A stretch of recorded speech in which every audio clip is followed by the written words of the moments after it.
नमस्कार दोस्तों, हिस्ट्री 360 से मैं सुरेश यादव। दोस्तों, आज हम देखेंगे जो इम्पोर्टेंट प्रश्न आते हैं हमारे एग्जामों में, वो 30 क्वेश्चन। जैसे अगर हम यूपीएससी या नेट या जिसका भी एग्जाम देते हैं, जहाँ भी जनरल स्टडीज प्रश्न बनते हैं उसके लिए इम्पोर्टेंट है, तो उसको आज हम देख लेते हैं। पहले देखिए, पहला क्वेश्चन है, अम्लराज एक्वा रेजिया मिश्रण है।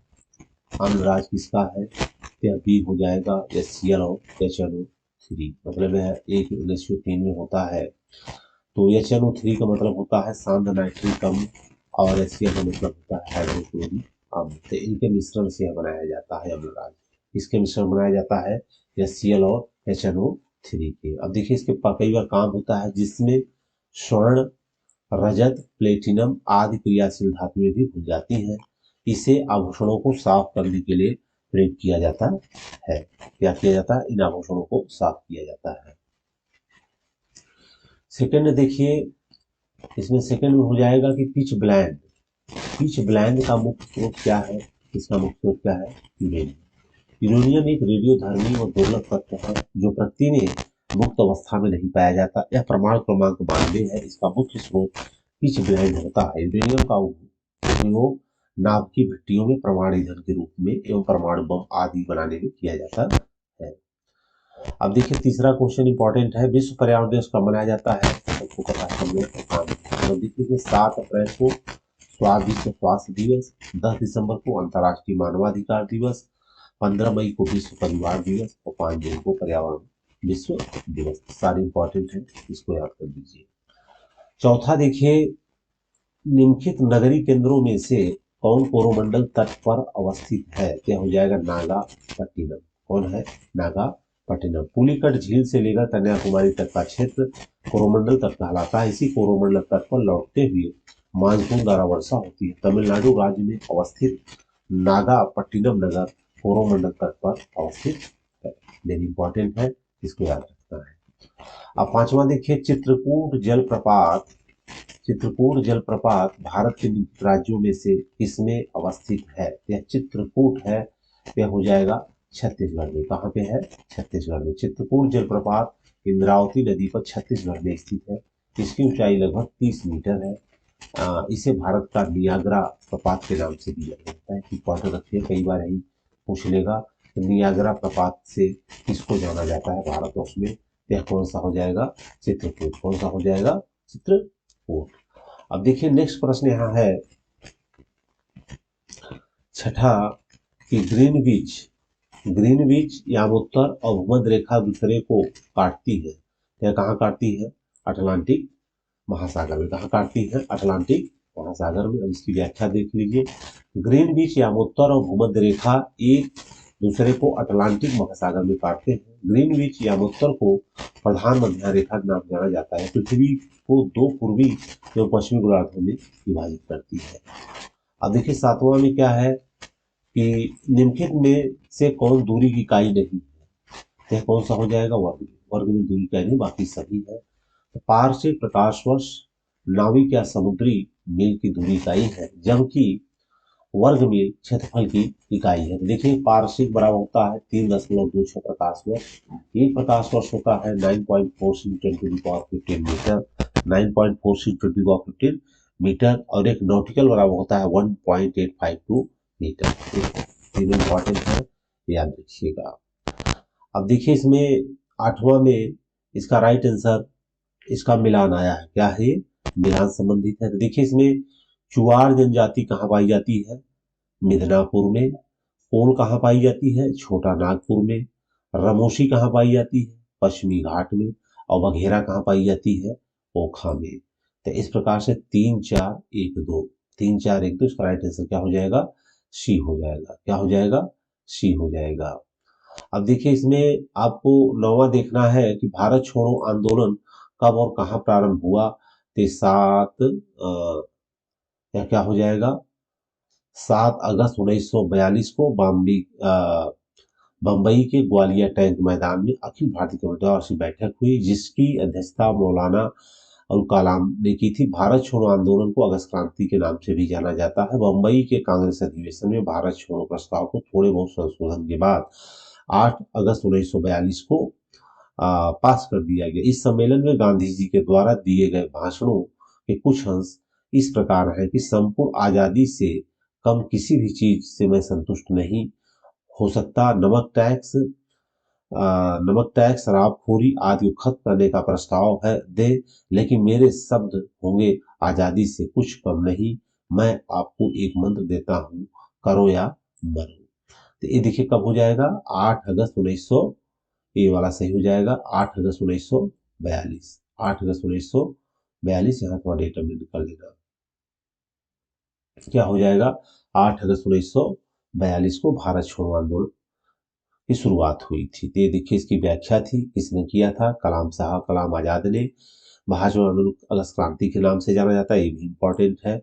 और मुंबई के कांग्रेस अधिवेशन में भारत छोड़ो का प्रस्ताव थोड़े बहुत संशोधन के बाद 8 अगस्त 1942 को पास कर दिया गया था। इस सम्मेलन में गांधी जी द्वारा दिए गए भाषणों का कुछ अंश इस प्रकार है कि संपूर्ण आजादी से कम किसी भी चीज से मैं संतुष्ट होने वाला नहीं हो सकता। नमक टैक्स शराबखोरी आदि को खत्म करने का प्रस्ताव दे, लेकिन मेरे शब्द होंगे आजादी से कुछ कम नहीं। मैं आपको एक मंत्र देता हूं, करो या मरो।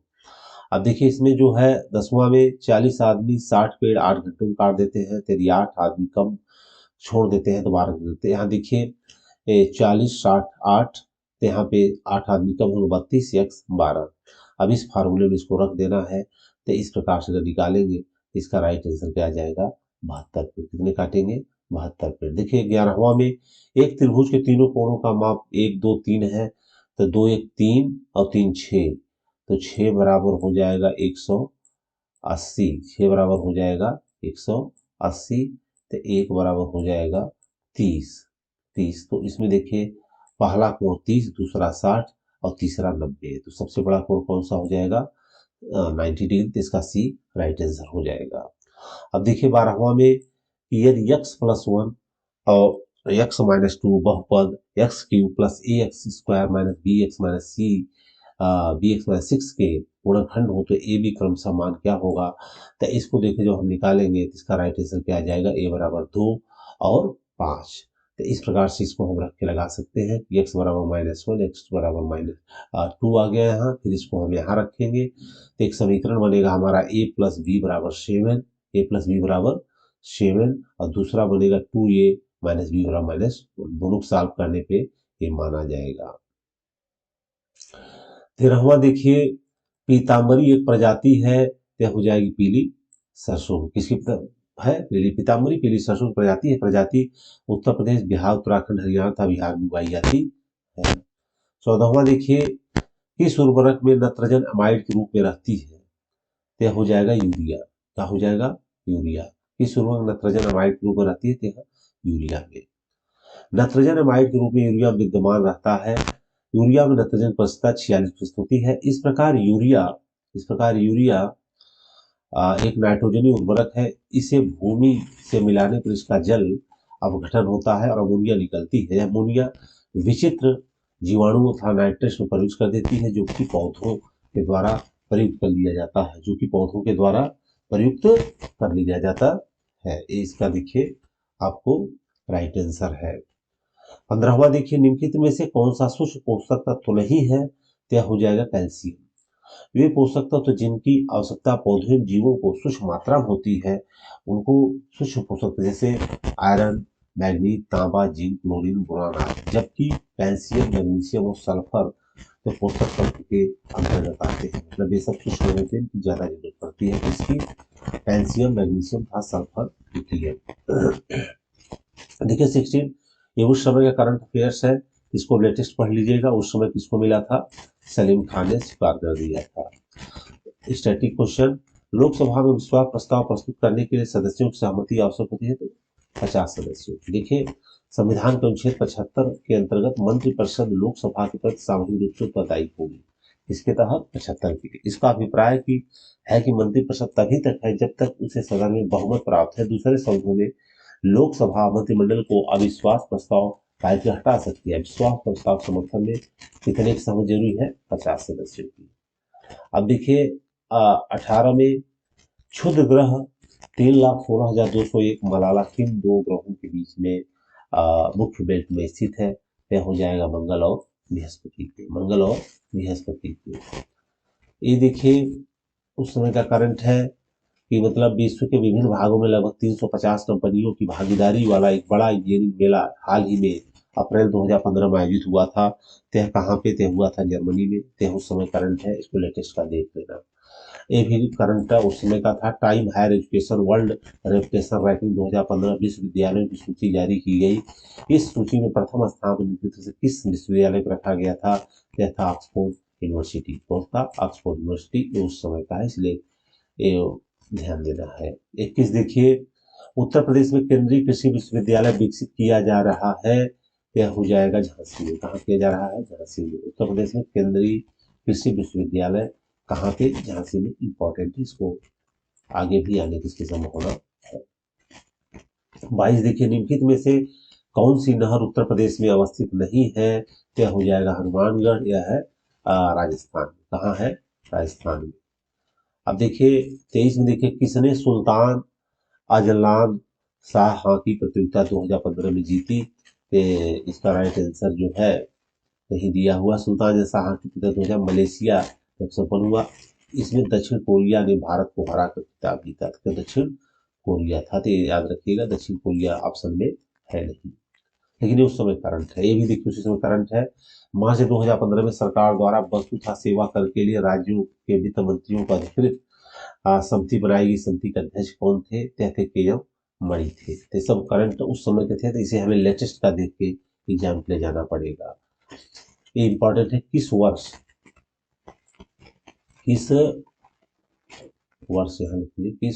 से भारत के संविधान की प्रस्तावना में दो शब्द समाजवादी, पंथ निरपेक्ष और एक और था अखंडता, ये जोड़े गए थे तो 1976 में। कब जोड़े गए थे? 1976 में।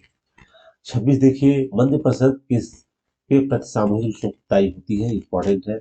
यह होती है लोकसभा के प्रति। इसके लोकसभा के राइट से डी हो जाएगा। अनुच्छेद 75(3) में कहा गया है कि मंत्रि परिषद लोकसभा के प्रति सामूहिक शोकताई होगी। इसका तात्पर्य है कि किसी मंत्री के कार्य के लिए अकेला वही उत्तरदायी नहीं होता, बल्कि उसके कार्य के संपूर्ण मंत्रिपरिषद उत्तरदायी होती है। ध्यातव्य है कि मंत्रिपरिषद के सदस्य व्यक्तिगत रूप से संसद के प्रति उत्तरदायी होते हैं। मंत्रिपरिषद सदस्य व्यक्तिगत रूप से संसद के प्रति उत्तरदायी होते हैं। अब देखिए भी बहुत इंपॉर्टेंट प्रश्न है 27 कि जब भारत में न्यायिक पद्धति में लोकहितवाद PIL लाया गया था तब भारत के मुख्य न्यायमूर्ति कौन थे? ये पी.एन. भगवती थे। कौन थे? पी.एन. भगवती। वेरी इंपॉर्टेंट है। भारत में न्यायिक सक्रियता का संबंध जनहित याचिका से है।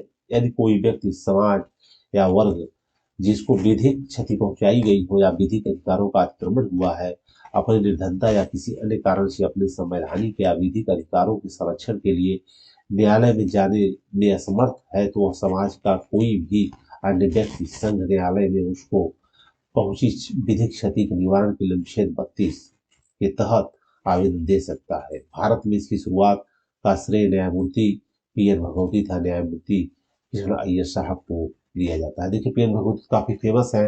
अगर इसमें पूछा जाए कि उनके सहयोग में कौन न्यायमूर्ति थे, तो कृष्ण अय्यर साहब थे।